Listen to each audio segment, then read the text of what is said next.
और इसी तरीके की बातें फिर कई लोगों को ये कहने का मौका देती हैं कि तुष्टीकरण इतने सालों तक इतना ज़्यादा हुआ है कि अब जब जायज़ एक्शंस लिए जाते हैं तो वो भी नाजायज़ लगते हैं। बहरहाल तीसरी बार प्रधानमंत्री बनने के बाद प्रधानमंत्री नरेंद्र मोदी पहली बार वाराणसी पहुंचे। मुख्यमंत्री योगी आदित्यनाथ ने उनका स्वागत किया, लेकिन विपक्ष को इसमें दूरी नजर आई। चुनाव के पहले से ही देश में सियासी अफवाहों का बाजार गर्म है। रोज अलग अलग नैरेटिव्स गढ़े जा रहे हैं। जैसे अभी चल रहा है कि दिल्ली और लखनऊ के बीच सब कुछ ठीक नहीं है। ऐसी खबरों से पूरा सोशल मीडिया भरा पड़ा है। लेकिन क्या यह सच है?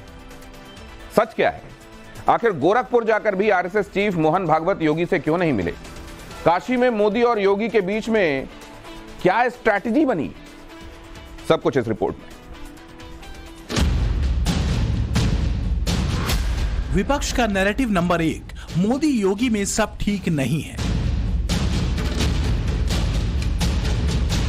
विपक्ष का नैरेटिव नंबर 2, योगी से बहुत नाराज हैं पीएम मोदी।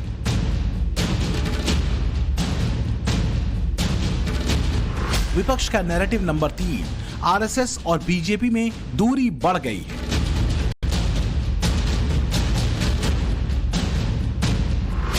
विपक्ष का नैरेटिव नंबर 4, योगी ने कई बार कोशिश की लेकिन मोहन भागवत नहीं मिले।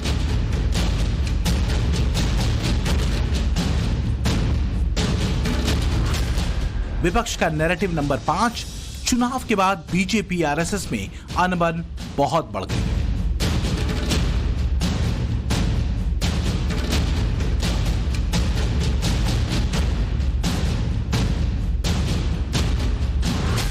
समाजवादी पार्टी के राष्ट्रीय अध्यक्ष अखिलेश यादव का यह पोस्ट सोशल मीडिया पर ट्रेंड कर रहा है। अखिलेश ने अपने पोस्ट में एक शायरी लिखी है। शायरी का मजमून है, बहुत गहरा है कोई शिकवा ओ गिला, वो जो इतने करीब आकर के भी न मिला। साफ है अखिलेश यादव का ये तंज योगी आदित्यनाथ के संघ प्रमुख मोहन भागवत से मीटिंग नहीं होने को लेकर है।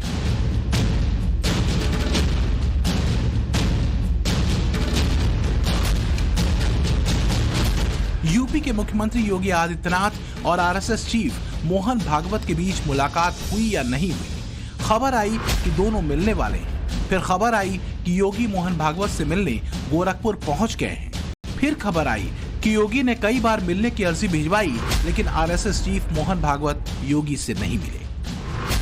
कयासों पर फुल स्टॉप लगा। दोनों के बीच मुलाकात नहीं हुई।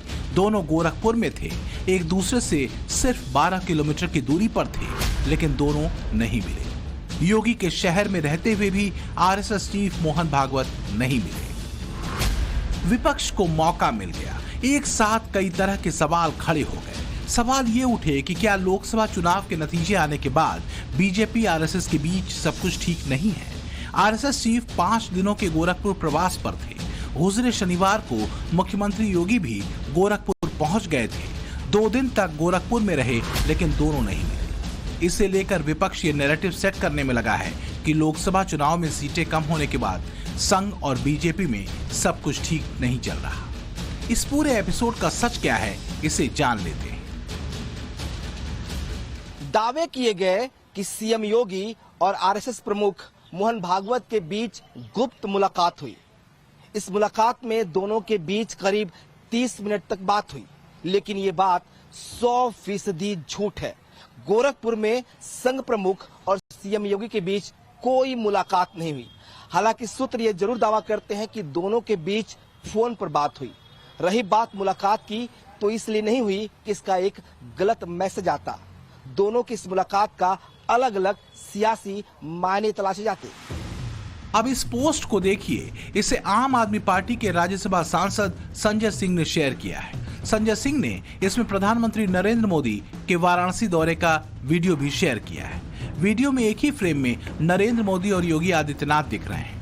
अपने पोस्ट में संजय सिंह ने लिखा है कि केजरीवाल ने सही कहा था। ताजा वीडियो देख लीजिए। देश के सबसे बड़े सूबे के मुख्यमंत्री को सुरक्षा कर्मियों से भी पीछे रखा। मोदी जी हारते हारते बचे, लेकिन योगी जी के साथ ये जो व्यवहार हो रहा है वो योगी को हटाने की तैयारी है। संजय सिंह वही टेप दोबारा बजा रहे हैं जो चुनावों के दौरान उनके चीफ अरविंद केजरीवाल ने बजाया था। उस वक्त योगी आदित्यनाथ ने केजरीवाल को कितना करारा जवाब दिया था, इसे हम आगे दिखाएंगे, लेकिन उससे पहले वाराणसी से आई मोदी और योगी की उन तस्वीरों को देख लीजिए जिसमें वही केमिस्ट्री दिखी, वही अंदाज दिखा जब लोकसभा चुनाव के बाद पहली बार यूपी में एक साथ दिखे मोदी और योगी। वाराणसी से लगातार तीसरी बार सांसद बनने के बाद प्रधानमंत्री नरेंद्र मोदी मंगलवार को काशी पहुंचे। काशी में पीएम मोदी का भव्य स्वागत हुआ। खुद सीएम योगी आदित्यनाथ उन्हें रिसीव करने के लिए एयरपोर्ट पहुंच गए थे। हालांकि प्रोटोकॉल के तहत योगी की पीएम से शिष्टाचार भेंट हुई, पर उस दौरान जो नजारा देखने को मिला वो उसी पुरानी केमिस्ट्री की एक झलक दिखा रहा था। वाराणसी में पीएम मोदी कई कार्यक्रमों में शामिल हुए। किसान सम्मान सम्मेलन के दौरान मोदी के साथ योगी ने भी मंच साझा किया और उसी पुराने तेवर के साथ मोदी की अगुवाई में यूपी को अव्वल बनाने की बात कही। हम लोग कल देख रहे थे कि टेम्परेचर एकदम ऐसा था कि इतनी भीषण गर्मी में कैसे होगा, लेकिन आज जब प्रकृति और परमात्मा का संजोग होता है तो वह अद्भुत क्षण हम सबको आज काशी में देखने को प्राप्त हो रहा है। कितना सुहावना मौसम काशी का हो चुका है। लोकसभा चुनाव में बीजेपी को उत्तर प्रदेश में उम्मीद के मुताबिक जीत नहीं मिली। बीजेपी को 33 सीटों पर जीत मिली। उत्तर प्रदेश में बीजेपी 70 सीटों से ज्यादा जीत का दावा कर रही थी। चुनाव के दौरान भी विपक्ष अपनी रैलियों में दिल्ली और लखनऊ के बीच दूरी बढ़ने का नैरेटिव सेट करता रहा। वही काम अब नतीजों के आने के बाद हो रहा है। तीसरी बार देश के प्रधानमंत्री बनने के बाद नरेंद्र मोदी बाबा काशी विश्वनाथ से आशीर्वाद लेने और जीत के लिए काशी की जनता का शुक्रिया अदा करने अपने संसदीय क्षेत्र वाराणसी पहुंचे। लेकिन सियासत के लिहाज से मोदी के वाराणसी दौरे की जो सबसे खास बात रही वो ये कि पहली बार मोदी और योगी की 1-to-1 मुलाकात हुई। मोदी से योगी की मुलाकात को लेकर दावा किया गया कि मोदी और योगी के बीच एक लिफाफा खुलने वाला है। इस लिफाफे में एक एक सीट का हिसाब है। वहीं इस मुलाकात में अखिलेश और राहुल की केमिस्ट्री और सोशल इंजीनियरिंग की काट का फार्मूला तैयार होने वाला है। यहाँ तक कि विपक्ष की नजरें उस वक्त तक काशी पर अटकी रही जब तक मोदी यहाँ रहे। 2024 के नतीजों में सबसे ज्यादा यूपी ने चौंकाया है, क्योंकि यूपी में बीजेपी की उम्मीदों के उलट नतीजे आए थे। अब इसकी वजह क्या थी, इस पर मंथन और विश्लेषण लगातार हो रहा है कि बीजेपी की अपनी क्या कमियां थीं और कैसे विपक्ष की भ्रम वाली राजनीति चल गई। लेकिन बड़ी बात यह है कि इन नतीजों से निराश न होकर प्रधानमंत्री नरेंद्र मोदी और मुख्यमंत्री योगी आदित्यनाथ की टीम फिर से यूपी को रीसेट करने में जुट गई है। 60 साल पहले हुआ था, तब से भारत में किसी सरकार ने इस तरह हैट्रिक नहीं लगाई थी। आपने ये सौभाग्य हमें दिया, अपने सेवक मोदी को दिया। भारत जैसे देश में जहां युवा आकांक्षा इतनी बड़ी है, जहां जनता के अथाह सपने हैं, वहां लोग अगर किसी सरकार को 10 साल के काम के बाद फिर सेवा का अवसर देते हैं तो ये बहुत बड़ी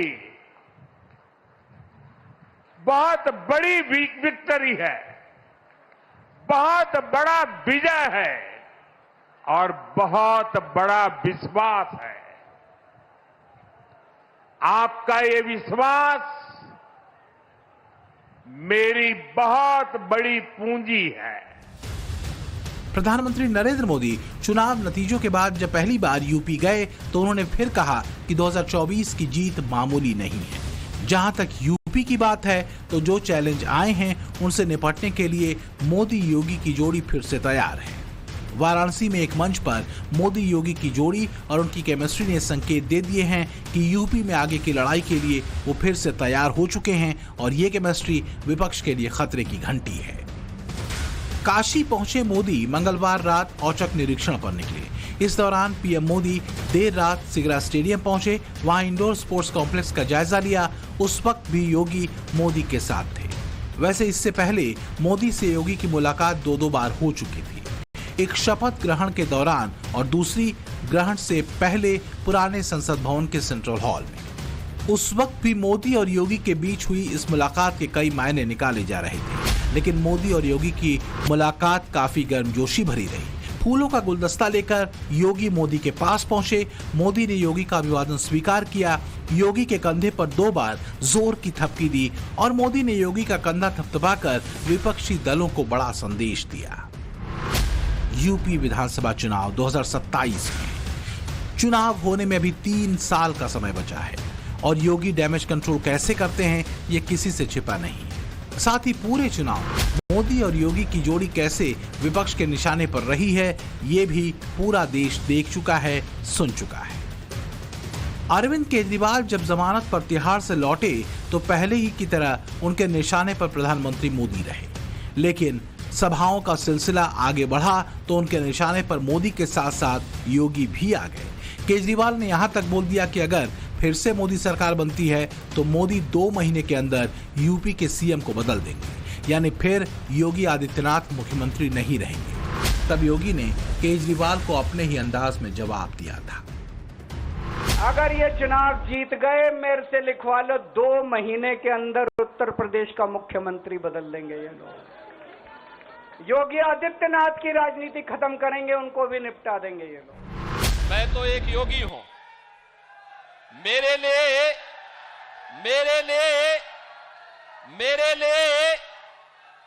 लिए नेशन फर्स्ट है। देश के लिए, सनातन हिंदू धर्म के लिए एक बार नहीं 100 बार, एक जन्म नहीं 100 जन्म में हम सत्ता को ठुकरा सकते हैं, लेकिन देश और सनातन धर्म के लिए अपना सर्वस्व न्यौछावर करेंगे। अब चुनाव खत्म हो गया है, योगी सरकार का काम शुरू हो गया है। यूपी में बीजेपी की दुर्गति का जिम्मेदार कौन है इस पर मंथन हो रहा है, लेकिन लीडर कौन होता है जो हार से विचलित हुए बिना आगे की जीत का मार्ग प्रशस्त करने में जुट जाए। मोदी और योगी की जोड़ी अब उसी काम में लग गई है। मोदी ने वाराणसी पहुंचकर भी इंडी गठबंधन को बड़ा मैसेज दिया, क्योंकि इस वक्त इंडी गठबंधन इसी भ्रम में है कि उन्होंने यूपी में बीजेपी को कमजोर कर दिया है और इसी में उनका टारगेट 2027 भी हो गया है। ये किसी से छिपा नहीं है कि कैसे योगी ने यूपी की पॉलिटिक्स का टेम्पलेट बदल दिया है। योगी की वजह से सारे विरोधियों की दौड़ शुरू हो गई है। 24 में जो होना था वो हो गया, अब 27 की बारी है। राहुल गांधी ने भी वायनाड सीट छोड़कर फोकस यूपी की राजनीति पर किया है। अखिलेश यादव भी विधानसभा सीट छोड़कर संसद की राजनीति करने वाले हैं। प्रियंका वाड्रा भी सीधे चुनावी राजनीति में आने का फैसला कर चुकी हैं। जाहिर है अब तीनों के लिए अगला बड़ा टारगेट 2027 में उत्तर प्रदेश में होने वाला विधानसभा का चुनाव है। इंडी गठबंधन की कोशिश है कि लोकसभा चुनाव के जैसे ही 2027 के चुनाव में भी बीजेपी के सामने बड़ा चैलेंज पेश किया जाए।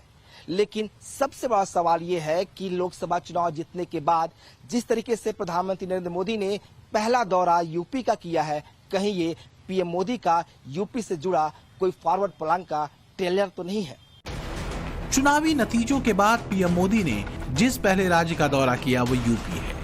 यूपी बीजेपी के लिए सबसे अहम राज्य है और आगे भी यूपी पर ही बीजेपी का सबसे ज्यादा फोकस रहने वाला है। लोकसभा में कम सीटें क्यों आई, यूपी को लेकर शुरुआती रिपोर्ट भी बीजेपी ने तैयार कर ली है। इसमें जो बात सामने आ रही है वो ये कि मोदी योगी के नाम पर उम्मीदवार अति उत्साही हो गए थे। 2 बार से ज्यादा जीते हुए सांसदों को लेकर नाराजगी थी। सांसद और